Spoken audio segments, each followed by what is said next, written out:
Race Week telah tiba, tapi sabar, gue belum akan bahas video Australia dulu. Yaitu nanti di hari Rabu sama Kamis, karena hari ini gue mau bahas satu topik lagi dimana ada hubungannya sedikit sama dua video terakhir gue.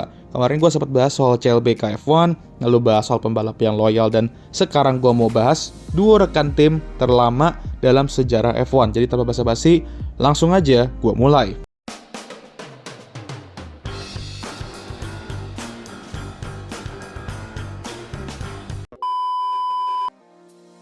Jadi hari ini gue akan bahas top 5 pairing pembalap F1 terlama dalam sejarah ya.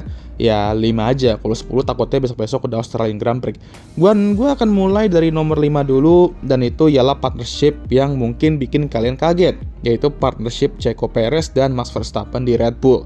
Ya, kagetnya mungkin kalian ngerasa Checo jadi termasuk korban seat kedua Red Bull, yang dimana mungkin durasi dia di seat Red Bull itu nggak selama itu ya, dimana ya nggak salah sih ini ya, karena Checo mampu bertahan selama 4 musim menjadi rekan tim Max dengan total 90 balapan. Dan dari 90 balapan itu, Checo mampu start di depan Max 13 kali dan mampu mengalahkannya di race sebanyak 11 kali. Apakah stats ini impresif? Well, mengingat rekan timnya anomali, ya bisa dibilang cukup impresif, namun bisa lebih baik lagi sebenarnya.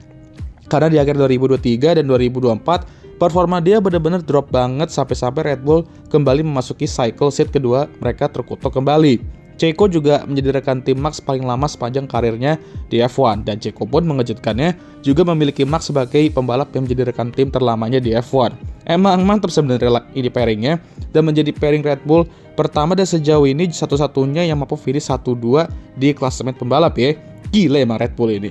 Udah menang 6 kali gelar konstruktor, 1-2 di statis pembalap tuh baru sekali gitu. Emang kesenjangan sosial banget ini tim ya. Cuman karena banyaknya faktor dan lain-lain membuat pairing ini harus berpisah ya, dimana cukup nggak enak juga. Sebenarnya ya bukan nggak enak ke Max ya, tapi lebih ke Red Bull dan Checo-nya. Apa momen favorit kalian selama mereka jadi rekan tim? Boleh kalian tulis di kolom komentar ya. Di nomor 4, ada pairing Red Bull lainnya yang gak kalah keren, yaitu lineup Sebastian Vettel dan Mark Webber. Dimulai dari 2009 sampai 2013, yang berarti mereka balapan bersama di Red Bull ini selama 5 musim, dan keduanya mampu balapan selama 94 balapan, dan keduanya mampu membawa total 8 gelar Jordan ke tim Milton Keynes ini, 4 gelar konstruktor dan 4 gelar pembalap Jordan, ya semuanya ke save ya. Pairing ini bisa dibilang emang salah satu pairing terpanas juga, di mana pada akhir-akhir masa partnership mereka, keduanya terlibat dalam berbagai macam insiden dan hubungan keduanya pun menjadi buruk. Dan bahkan dari awal-awal masa partnership mereka aja, khususnya di 2010, ada aja drama-dramanya. Tapi emang insiden-insiden mereka itu bisa dibilang cukup terkenal dan ikonik di F1 juga. Tapi seperti yang gue bilang tadi, kompetitif-kompetitifnya mereka nggak pernah finish 1-2 di klasemen. Alasannya ya karena bukan marknya jelek sebenarnya, tapi Seb yang emang sejago itu di masa prime-nya, ditambah ketatnya kompetisi di grid era itu. Bayangin aja, Titan Jordan pada balapan di era ini, dan somehow Mark emang suka kecolongan untuk finish runner up itu. Tapi ini bisa dibilang salah satu pairing terbaik Red Bull dari segi prestasi. Tapi kalau ngomongin soal longevity, ini sih yang terlama, terbaik, dan bisa dibilang cukup balance juga, walaupun ada aja multi ordernya kayak Papaya Rules ya kan. Boleh kalian tulis kolom komentar juga soal momen favorit kalian pas mereka jadi rekan tim. Next, di nomor 3 ada lineup McLaren, Mika Hakkinen dan David Coulthard. Mereka menjadi rekan tim selama 6 musim dan menjalani 99 balapan.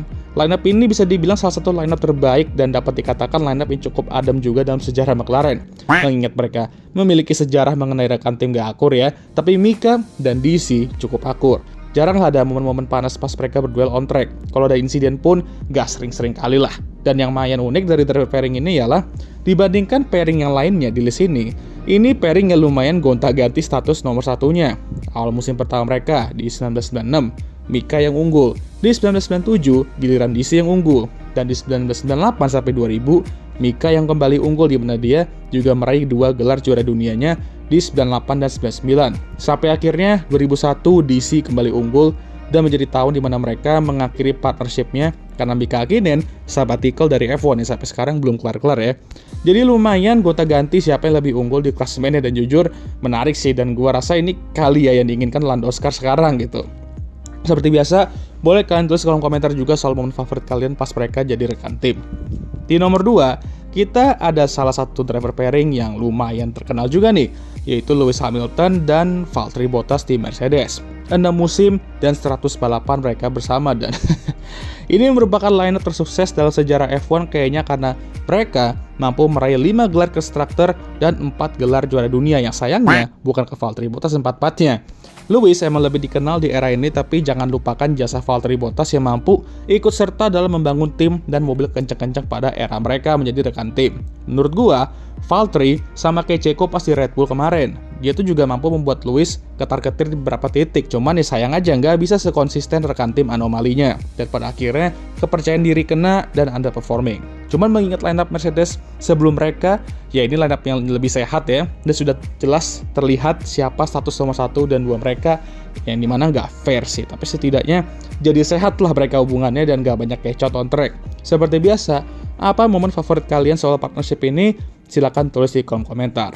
Di nomor 1, dan tentu saja kita juga memiliki salah satu tuh dapat dikatakan ini driver pairing paling ikonik dalam sejarah F1. Kalau kita ngomongin, ya momennya ya, yaitu lineup Michael Schumacher dan Rubens Barrichello. 6 musim mereka habiskan dengan jumlah balapan 104. Partnership ini memenangkan 5 gelar konstruktor dan 5 gelar juara dunia pembalap. Dan ya, kalian tahu lah ya 5 gelar juara pembalap ke siapa ya. Sama kayak lineup Mercedes tadi, di pairing ini sudah terlihat jelas siapa yang nomor 1 dan nomor 2-nya. Dan jujur, tim order Ferrari pada era mereka itu jauh lebih kejam dari lineup Mercedes tadi.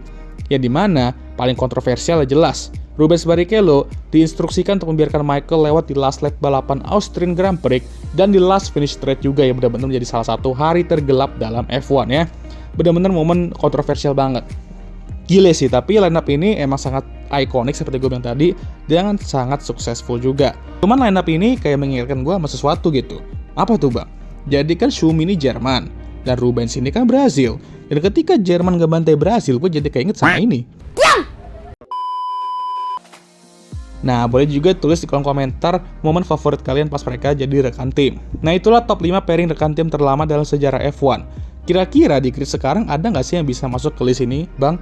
Sejauh ini yang paling bisa ya lineup Lando Scar di McLaren, di mana 2026 akan menjadi musim keempat mereka bersama. Dan jika kalender F1 tuh nggak ada perubahan sampai akhir musim, mereka akan tembus 95 balapan, di mana akan masuk ke list top 3 pairing F1 dengan jumlah start terbanyak.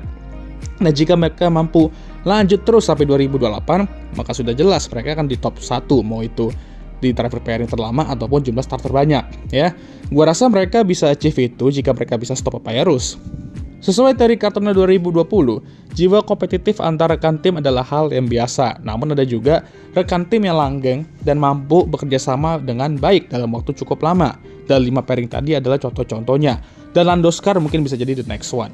Oke lah, segitu aja tuh video kali ini. Race Week sudah tiba ya guys ya. Siap-siap bagi kalian yang mau nobar juga gasken. Yang mau nonton di rumah juga nggak apa-apa. Yang penting F1 di Indo terus ramai penontonnya ya.